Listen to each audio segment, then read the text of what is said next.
to study number 17 in Search the Scriptures. This study covers two chapters, chapter number 23 and 24 in the book of Numbers. We will not read both of those chapters in this video today, but just highlight some of the main areas. And we're going to answer two questions. First of all, make a list of the statements in Balaam's oracles which indicated God's special purpose for and care of the people of Israel.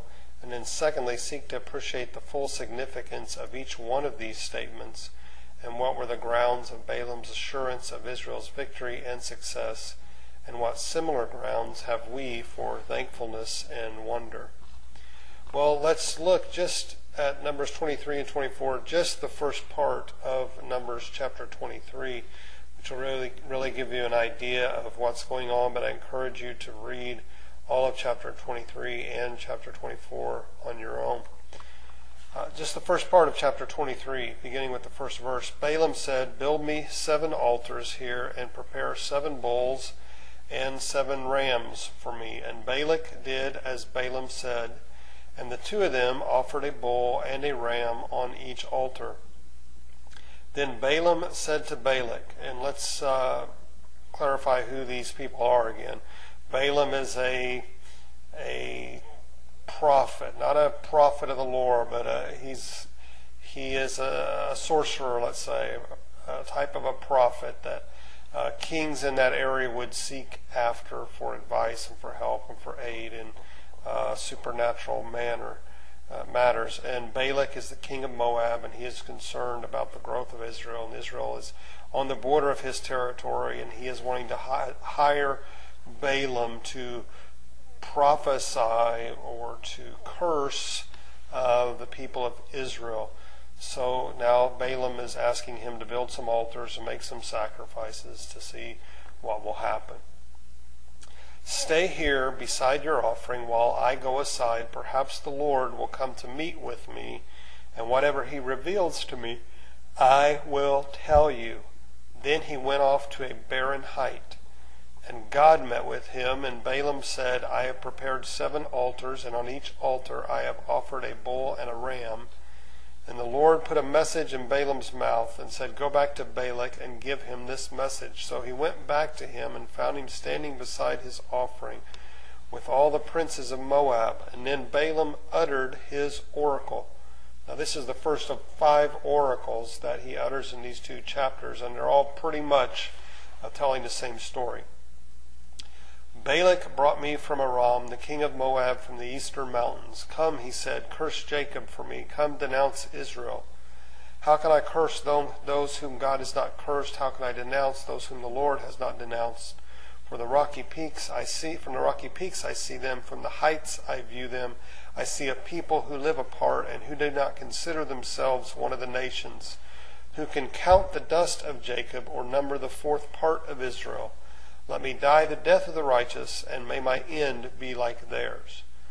Balak said to Balaam, "What have you done to me? I brought you to curse my enemy, but you have done nothing but bless them." He answered, "Must I not speak what the Lord puts in my mouth?" This same scenario happens 5 different times in these 2 chapters. Balak takes Balaam to a higher place and says, "Look at Israel from this vantage point. Curse them for me."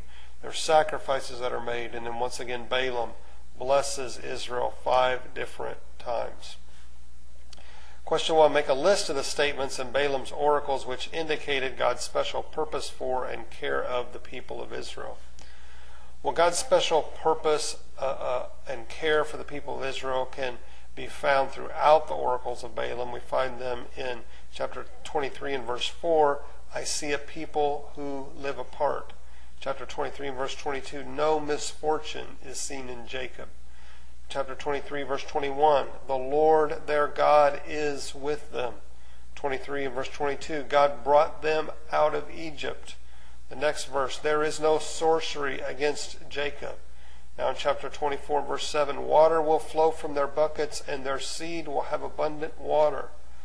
In the same verse, "Their kingdom will be exalted." 2 verses later in 24 and verse 9, may those who bless you be blessed, and those who curse you be cursed. A ruler will come out of Jacob in 24:19 and destroy the survivors of the city. So over and over again, that gives you an idea of the blessings that are pronounced in this chapter. Question 2, seek to appreciate the full significance of each one of these statements. What were the grounds of Balaam's assurance of Israel's victory and success? And what similar grounds have we for thankfulness and wonder? Well, the grounds of Balaam's assurance of Israel's victory and success rested in the power and the might of their God, not in the power of Israel or in the size of their army or the quality of their weapons. If we belong in Christ likewise, then we can rest assured that he that dwells in us is greater than he that dwells in the world, and that no weapon formed against us shall prosper. I hope that you are in Christ today, no matter what you're going through. If you are in Christ, whatever is trying to curse you and beat you down cannot win, because greater is he that is in you than he that is in the world. Hope you're having a great day. God bless.